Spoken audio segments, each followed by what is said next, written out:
everyone. Today we will discuss definiteness. It is one of the topic in the subject semantics. You might have learned in your school or college that we use definite article before a noun to identify someone or something, or to make something known to the readers or to the audience. For example, if I say that the man, so I assume that the man I am referring to will be known to my hearer or will be known to my audience. Today we will learn some more words which will function as definiteness. So let's begin today's lecture. Definition. So what is definiteness? Definiteness is a feature of a noun phrase selected by a speaker to convey his assumption that the hearer will be able to identify the referent of a noun phrase. We use definiteness before a noun phrase to make it identify for our hearer that which thing or which person I am referring to. So usually because it is the only thing of its kind in the context of the utterance, or because it is unique in the universe of discourse. If I say that the capital of Pakistan is Islamabad, so I'm using because Islamabad is only one. That's why then I'm using the before Islamabad.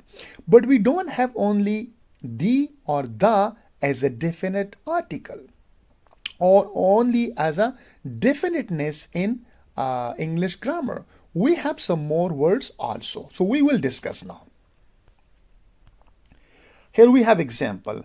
If I say that book is definite because I am referring to a particular book, I know that which book I am referring to. It can only appropriately be used when the speaker assumes that the hearer can tell which book is being referred to, because somebody is standing beside me and I'm telling him or her that book is my favorite. So he or she knows that which book I am referring to. So that will make the book a definite one. So we have also that is a definite word. So the personal pronoun she is a definite one because I'm using she for the second time in a sentence. If I say that Leila is a teacher, and then say that she is very hardworking, so my hearer know that she refers back to Leila. So she is also referring to as definiteness, right? Or if I say that Gulwareen is a talented student, okay, and then I say that she always secures good grades, so she refers to Gulwareen. So she is also a definite one. So it can only appropriately be used when the speaker assumes that the hearer can tell which person is being referred to. Now the earth is definite. Why the earth is definite? Because we have only one earth. It's only unique in this universe. So it is only one thing in the normal universe of discourse known by the name. If I say that the moon, so you know that which moon I am referring to. That's why that I'm using definite article the. So we have then the, which is a definite one. We have she, that is a personal pronoun, which is a definite one, and we have that is also like used as a definite one. Okay. Now here we have some practice. We produce below a passage from Alice in Wonderland. Pick out by underlying all the expression which clearly refer to something the reader is supposed to be aware of at the point in the passage where they occur. For example, all the expressions referring to things which must be assumed to be already present in the context of the passage. You should find 15 such definite expressions all together. So what is situation? I'll read a passage and it will be taken from Alice in Wonderland, right? And you have to identify or pick out, right, underlying all the expression which clearly refer to something the reader is supposed to, and the reader is supposed to know what are they refer to, okay, or the reader to be aware of the point that in the passage where they occur. Let's begin with the practice. So this is a passage that there was a table set out under a tree in front of the house, right? And the March hare and the hatter were having tea at it, right? So a dormouse was sitting between them, fast asleep, and the other two were using it as a cushion, resting their elbows on it and taking over its head. Very uncomfortable for the dormouse, though Alice only, as it is asleep, suppose it doesn't mind. So now you have to identify 15 expressions here which are used as which are definite expressions, right? And the reader is supposed to be aware of them. Let's identify now. So the first one is the house. The reader is supposed to be aware that it is a definite one, the house, right? And the second one is the March hare. And the third one is the hatter, right? This is the third one, the hatter. And the fourth one is it, right? It. Fine. And the fifth one would be them, right? This is also them. Refers to back to March hare and hatter, right? This is them. And then we have the other, right? The is also a definite one, the other. And the is also and other is also. These are two then, right? And then we have two. So two is also, right? We're sitting it. It is again here. Is also a definite one. And then we have here that is their elbow. Also we have a definite one. And then we again have here it, right? You can see here that is it. And then we can find its hat, right? It's also a definite one, its hat. And then we have where, yes, for the dormouse, right? Dormouse is also a definite one. And after the dormouse, we have here Alice, also a definite one. And after the Alice, we have it, also a definite one. And then we have I, what I is referred to also.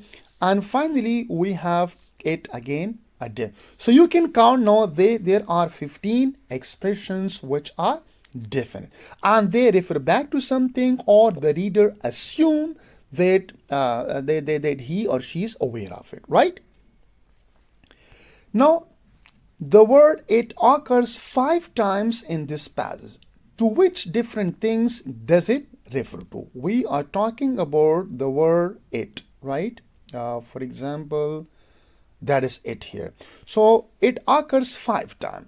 What does the word it refer to? So this is our question now, right? So let's see. Yeah. So the word it refers to, okay, 5 times what?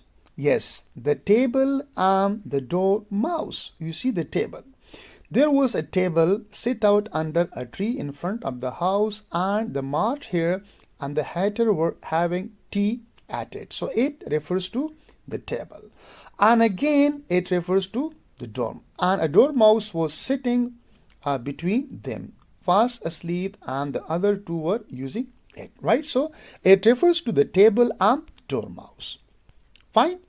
Now, in 3, is there ever any doubt in this passage about the reference of any occurrence of it? Do we have any doubt of occurrence of it? Is the question. So there's no doubt, because all these expressions are used for something or someone. Fine. Okay. And then we have 4 that who does them in line number 3 refer to, right? So let's check, okay, where we have them. Okay, this is them in line number 3. So what does the word them refer to? This is a question, right? So the word them refer to marcher and hatter. That's why the plural, so we use them now, right? Number 5, 4 things or people referred to by definite referring expressions in this passage must be presumed to be already in the context at the very beginning of the passage. They were not introduced during the passage. Which are they? They are not introduced, but from the context, the reader might know that what do these words, these definite expressions refer to. So what are they? Yes, so they are, first one is the house, or sorry, a house. Where is? Yes, the house. So that is the house, and the march, because they're referring for the first time, and definite expressions are used, that is the march, right? And then we have also the hatter for the first time, and Alice, where is Alice, is also used for the first time somewhere. Yeah, here it is. So they are used for the first time, but the readers are aware that what do they refer to. Number 6, 2 things refer to the definite referring expressions in this passage are actually introduced into the context during the passage. Which are they? So think about, right? Think about it. Yes. Yeah. So the answer is the table and the dormouse. Where is the table? This is the table, right? So the first one is a dormouse, right? It is a dormouse, and when it's used for the second time, then we can see the dormouse, right? The dormouse. Fine. And the table, it is used a table, and then here we can see that a definite expression, it is used for it, right? Now here we have comment. This passage from Alice in Wonderland is written in a very simple, straightforward narrative style in which things are introduced into the context by means of indefinite expression, a table, a tree, a dormouse, and subsequently referred to with definite expression. For example, the dormouse. This kind of structure is actually only found in the simplest style. More often, authors begin a narrative using a number of definite referring expressions. This stylistic device has the effect of drawing the readers into the narrative fast by giving the impression that the writer and the reader already share a number of contextual assumptions. We give an example in the next exercise now. Now, practice. Given below are the opening sentence of John Fowles' novel, The Collector. When she was home from her boarding school, I used to see her almost every day, sometimes because their house was right opposite the town hall annex. She and her younger sister used to go in and out a lot, often with young men, which of course I didn't like. When I had a free moment from the files and lodgers, I stood by the window and used to look down over the road, over the frostings, and sometimes I would see her. So these are the opening lines of the John Fowles novel, The Collector, when she was home from her boarding school, right? So what are questions? First, is the reader given any idea who she is before she is introduced? Yes or no, right? So you see that when she was home, is there any reference of the she, or the writer has introduced she? So the answer would be not at all, because the writer hasn't introduced that who this she refers to. So the answer would be no. Number 2, does the mention of their house give the impression that they are in some way already known to the reader? Answer would be yes, because that is used for the second time. This mention of the files and lodgers gave the impression that the reader should know which files and lodgers are being referred to, or at least give the impression that the reader should know more about than just they are files and lodger, right? So what is the answer? The answer is no. Number 4.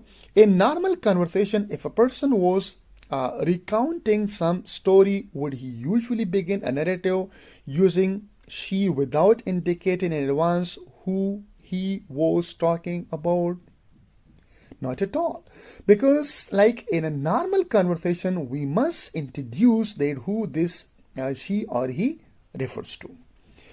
Is the use of definite referring expressions in the above passage different from the conversational usage in the opening stage of everyday conversation? Yes, it is different from, because in everyday conversation we introduce that who this she refers to, but in a novel we do not introduce, because then later on it is introduced. So comment. Novelists typically use definiteness in strikingly abnormal ways in the opening passage of the novel, and this is deviation.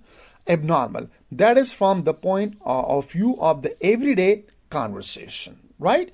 So the three main types of definite noun phrases in English are proper names, John, Queen, Victoria, personal pronoun, he, she, it, and the phrases introduced by definite determinants such as the, that, this, okay, the table, this book, and those man. By contrast, expression like a man, someone, and one are all indefinite.